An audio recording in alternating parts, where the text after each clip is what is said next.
आपल्या परिसरातील राजकीय, क्राईम व सामाजिक अपडेट जाणून घेण्यासाठी पाहत रहा स्टार वन न्यूज वर्तमान।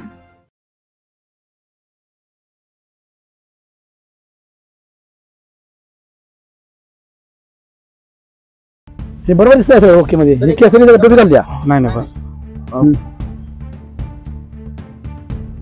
दोन कारखाना चालू शकत नाही, चालू होणारच घायला येतील। यासाठी मी नवीन प्रकल्प उभा करणार आहे, नवीन औद्योगिक या आटपाडी तालुक्यामध्ये उभा करणार आहे आणि ह्या संभाषण करू शकतो हा तुमच्यावर शब्द देतो। आजपर्यंत करत आलेला आहे, पदर मोडणं करत आलेला आहे। आजपर्यंत आमदार मला करा नाही केलं मला सांगा, मी हा जे बोलतो तेच मी करतो। यांच्यासारखं नुसतं खोटं आश्वासन मी कधीही दिलेलं नाही। आजपर्यंत जे बोललो फुल नाही फुलाची पाकळी मी आज मदत करत आलोय। पदरच्या खर्चानं माझी काही एवढी परिस्थिती नाही किंवा एवढा मोठा मी नेता नाही, एक सर्वसामान्य कुटुंबातला एक व्यक्ती आहे। लढतोय आणि लढणार, शेवटच्या श्वासा पण लढणार। मला सुद्धा DPDC मिळत होतं, MIDC मिळत होतं आणि काय पाहिजे ते मिळत होतं। मी कुठल्याही याला भीक घातली नाही, मी स्वाभिमानी आहे। शेवटच्या श्वासापर्यंत मी स्वाभिमान कुठेही घाण ठेवणार नाही। सर्वसामान्यांसाठी मी लढणार आहे। त्या सर्व माता बंधू आणि भगिनींना, आमच्या गलाई बांधवांना मी हात जोडून विनंती करतो, तुम्ही माझ्या पाठीशी उभा राहा। तुम्हाला अडचण आहे, येणाऱ्या काळामध्ये तुम्ही अडचणीत जाणार आहात। हे सगळं पुढे दिसतंय, तुम्हालाही दिसतंय, आम्हालाही दिसतंय। कुठतरी मोडीत काढूया, एक माझ्या पाठीशी उभा राहा। मी करू शकतो, आज नाही उद्या मी करू शकतो। मी म्हणतोय म्हणून काय लगेच कुठल्या गोष्टी होणार नाहीत, पण 100% हा संभाषक विधानसभेत आवाज उठवणार। त्यांना घरी बसलं शेवट शांत बसणार नाही। 2024च्या विधानसभा निवडणुकीमध्ये आपल्या समोर जे प्रतिनिधी आहेत, प्रतिस्पर्धी आहेत, यांना आपण काय सांगू इच्छिता? त्यांना एवढंच सांगेन की हा समाजसेवक गेली निस्वार्थपणे स्वाभिमानी कुठलेही आमिषाला न बळी पडणारं नेतृत्व आपल्या समोर उभा आहे। तुमच्या वडिलांनी आमदारकी भोगली, सगळं तुमच्या आजोबांनी आमदारकी भोगलेली आहे, पण तुम्ही थांबा ना। तुम्ही आम्ही सर्वजण एका विचाराचे आहात। मग सुहास भैया असतील, आमचे आपले सदाभाऊंचे चिरंजीव वैभवदादा असतील, आमचे पिताश्री अण्णा असतील राजेंद्र देशमुख, त्या सर्वांनी थांबावं। आपलाच एक माणूस आपल्याच गावातले एक स्वाभिमानी नेतृत्व म्हणून लढतोय, त्याच्या पाठीशी उभं राहायचं। आमच्यासारख्याला तुम्ही बिनविरोध निवडून द्यायला पाहिजे होतं, पण तुम्ही गोरगरीब कुटुंबातला शेतकरी पुत्र लढतोय, याच्यासाठी तुम्ही एवढी यंत्रणा लावताय, हे कुठेतरी गावकऱ्यांना समाजातल्या लोकांना पटलेलं नाही। कारण मी गेली 10 वर्ष नुसतं सामाजिक कार्य करतोय, मी कधीही राजकारण केलेलं नाही। राजकीय लोकांनी मला बरीच आश्वासन दिली, आम्ही दिली, मी कुठल्याही आमिषाला बळी पडलेलं नाही। तरी तुम्ही हे सगळं कशासाठी करताय? तुम्ही आमच्या शेतकऱ्यांचा आणि गोरगरीब कष्टकऱ्यांचा जे GST भरला जातोय, कर भरला जातोय, या कराचा पैसा तुम्ही वारेमाप खर्च करताय। एवढ्या गाड्या लावायच्या, एवढ्या यंत्रणा लावायच्या तुम्हाला काहीच गरज आहे? अहो मी तुमच्या 10 पटीने गाड्या लावू शकत होतो। मला तुम्ही कमी समजू नका। मी एक गलाई बांधव आहे आणि स्वच्छ आणि स्वाभिमान नेतृत्व म्हणून गेली 10 वर्ष मी सामाजिक कार्य करतोय। ज्या मुलाचं लग्न जमत नाही त्या मुलाचं लग्न जमवायचं काम मी करतोय। मी आजपर्यंत शुभम वधूवर सूचक ग्रुप चालतोय, या ग्रुपच्या माध्यमातून एकही रुपया मी कुणाला घेतला नाही। माझा नंबर तुम्हाला सांगतो, 94 42 33 19 27 या ग्रुपवरती तुम्ही जावा। 1025 लोक माझ्या शुभम वधूवर सूचक या ग्रुपवरती ऍड आहेत। त्या कुठल्याही तुम्ही माता भगिनींना विचारा, हा संभाषण कधी तुमचा रुपयाचा छाप यालाय का? असं तुम्ही करा, असं करणाऱ्याच्या पाठीशी तुम्ही उभं राहा। आता महाविकास आघाडी आणि महायुती यांचे जोरात सभा चालू असून सर यांनी मातबगर वर्ण येतात, या पद्धतीने आपली कुठेच सभा झालेली नाही अशी मतदारसंघामध्ये चर्चा आहे। मला सभेची गरज नाही, सभेचं नियोजन मी केलेलं होतं, पण या बेरोजगार तरुण असतील, या 286 मतदारसंघातील सर्व माता भगिनी मला फोन करतायत, तुम्ही कशाला सभा घेताय? आम्ही तुमच्या पाठीशी आहोत। तुमच्या पाठीशी कसं आहोत? पडद्या मागणं आहोत का? तर आमचं कुठेतरी त्या प्रस्थापिताने आमचा हात दाबण्याचं, तोंड आवाज बंद करण्याचा प्रयत्न केलेला आहे। आमचं कोण ना कोण नातेवाईक यांच्या संस्थेत कामाला आहे, कोण पेट्रोल पंपावर कामाला आहे, कोण आयुर्वेदिक दवाखान्यात कामाला आहे, कोण कशात कामाला आहे। त्यामुळे यांच्या अडचणी आहेत। गलाई बांधव हा संपूर्ण माझ्या पाठीशी आहे, तुम्ही गैरसमज करून घेऊ नका। गलाई बांधवांसाठी मी गेली 10 ते 15 वर्ष लढतोय, इथनं पुढे मी लढणार आहे। तुम्ही काय 4 गलाई बांधव गोळा करताय, काय झेंडा गळ्यात घालताय आणि म्हणताय की गलाई बांधव माझ्या पाठीशी आहे। अरे कशात तुझ्या पाठीशी आहे? तो काय केलं? या टेमूचं पाणी तुम्ही आणलं, बरोबर आहे, मान्य आहे।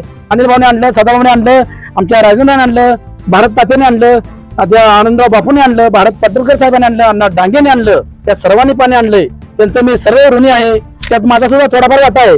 माझा वाटा कसा आहे तर ज्यावेळी नागनाथ नायकवडे आमच्या गावात यायचे, ट्रक घेऊन यायचे, त्यांची पाणी परिषद व्हायची, त्यावेळी आम्हाला त्या ट्रकात बसवायचे आणि कुठे पाणी परिषद असेल तिथे आम्हाला न्यायचे आणि आम्हाला सांगायचं समजून। त्यामुळे पण मी म्हणणार नाही, मी कधीही टेंबूचं पाणी मी आणलं असं मी कधीही म्हणणार नाही, कारण माझ्या ते संस्कार नाहीत। आता अपक्ष उमेदवार म्हणून जे उभे आहेत राजेंद्र अण्णा देशमुख यांना आम्ही परवा एक प्रश्न विचारला होता, तर त्यांनी फक्त आटपाडी पुरताच उद्योगाचा संबंध केलेला आहे. मग आता सांगा, सध्या खानापूर तालुक्यामध्ये मोडीत चाललेलं मात्र यंत्रमाग जे आहेत, या व्यवसायासाठी आपण काय सांगाल किंवा काय करणार? मी अण्णा असू द्या, भैया असू द्या, दादा असू द्या, या सगळ्यांना माझी एक विनंती आहे की तुम्ही नुसतं टेम्पोपुरतं मर्यादित न राहता तुम्ही सर्वसामान्य कुटुंबातला व्यक्ती आज बेरोजगार झालाय, तो आत्महत्या करतोय, तो व्यसनाधीन बनतोय.